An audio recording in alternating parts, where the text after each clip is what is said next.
Assalamualaikum warahmatullahi wabarakatuh. Yang terhormat Ibu Ferisa Prasetyaning Utami, SPD MPD, selaku dosen mata kuliah bimbingan konseling PPSD.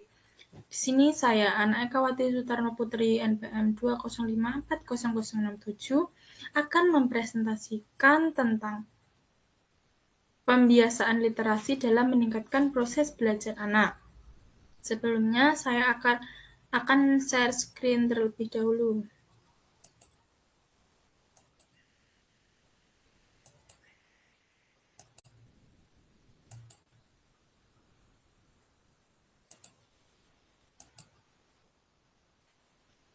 Pembiasaan literasi dalam meningkatkan proses belajar anak. Program literasi. Literasi adalah kemampuan berbahasa seseorang, baik menyimak, berbicara, membaca, dan menulis, untuk berkomunikasi dengan cara berbeda sesuai dengan tujuannya menurut Soulsby, karangan 1986, sehingga bisa diartikan bahwa literasi adalah merupakan kemampuan di dalam menyimak, berbicara, atau tampil di muka umum, atau di depan khalayak ramai. Mengenal makna literasi. Sebenarnya literasi memiliki beberapa makna, yaitu diantaranya yang pertama adalah kemampuan baca tulis atau kemelek wacanaan. Yang kedua, kemampuan siap untuk digunakan dalam menguasai gagasan baru atau cara mempelajarinya. Yang ketiga adalah kemampuan mengintegrasikan antara menyimak, berbicara, membaca, menulis, dan berpikir. Dan yang selanjutnya adalah kompetensi seorang akademisi dalam memahami wacana secara profesional. Dalam pembelajaran literasi memiliki beberapa teknik yang juga dijelaskan oleh Madwell, Paulson, dan Fox.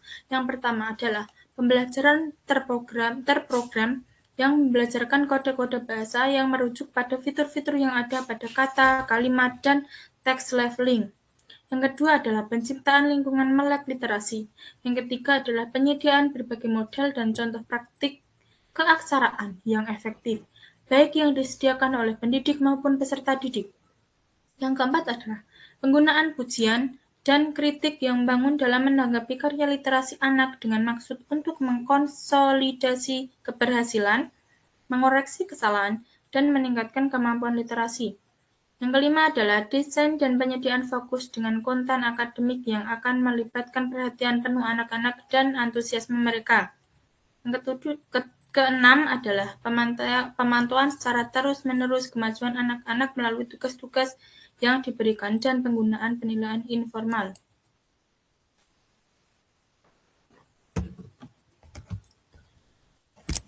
Nah, dari pemaparan literasi tadi, mengapa literasi penting diajarkan pada anak SD? Alasan yang pertama adalah kombinasi membaca dan menulis menggiring pada hasil yang bukan diakibatkan oleh salah satu prosesnya. Suatu elemen penting dalam pembelajaran literasi secara umum adalah berpikir dalam kombinasi pembelajaran menulis dan membaca. Para siswa diajak pada berbagai pengalaman yang menuntut pada keterampilan berpikir tingkat tinggi. Alasan yang kedua adalah membaca dan menulis meliputi pengetahuan dan proses yang sama. Membaca dan menulis diajarkan bersama karena keduanya berkembang secara alami. Membaca dan menulis saling berbagi proses dan tipe pengetahuan yang sama. Pengetahuan yang dihasilkan dalam bentuk tulisan merupakan hasil dari proses membaca suatu teks yang sama. Alasan membaca dan menulis secara bersama meningkatkan prestasi. Berdasarkan tinjauan penelitian tentang pengaruh membaca dan menulis bersama, disimpulkan bahwa menulis menggiring pada peningkatan prestasi membaca. Membaca menggiring pada kemampuan menulis yang lebih baik, dan kombinasi pembelajaran keduanya menggiring pada peningkatan kemampuan membaca dan menulis. Alasan yang keempat adalah membaca dan menulis bersama membantu perkembangan komunikasi. Membaca dan menulis bukan hanya keterampilan untuk dipelajari agar mendapat nilai tes prestasi yang lebih baik, tapi proses itulah yang menolong berkomunikasi secara efektif. Penggabungan itu memungkinkan siswa berpartisipasi dalam proses komunikasi dan hasilnya lebih banyak memetik nilai-nilai makna literasi. Nah, yang selanjutnya adalah dalam kerangka konsep pembelajaran literasi tersebut dijelaskan beberapa hal mengenai yang pertama adalah proses pengajaran encoding dan decoding, misalnya membaca dan menulis. Yang kedua adalah analisis wacana kritis. Literasi berkaitan dengan analisis wacana, yaitu kajian mengenai bahasa lisan dan tulisan dalam situasi sosial. Yang ketiga adalah multiliterasi. Pendidikan literasi mencakup penggunaan teknologi komunikasi dan dengan media lainnya di mana makna dibentuk dan disampaikan. Yang keempat adalah pendekatan instruktivis yang terfokus pada pengetahuan eksternal yang perlu diperoleh siswa. Oleh karena itu, diperlukan arahan atau instruksi agar siswa memperoleh pengetahuan itu. Yang kelima adalah pendekatan growth and heritage. Dalam pembelajaran literasi, merupakan bagian dari perkembangan pribadi siswa di dalam warisan budaya. Yang keenam adalah pendekatan konstruktivis berfokus pada pengetahuan apa yang dibawa pada siswa di dalam proses pembelajaran dan bagaimana pengetahuan tersebut digunakan untuk mengkonstruksi atau membangun pengetahuan yang baru.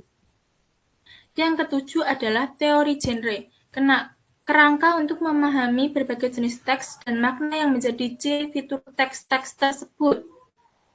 Yang kedelapan adalah literasi kritis. Kajian ini berpusat pada apa, mengapa, bagaimana, dan kapan kita membaca.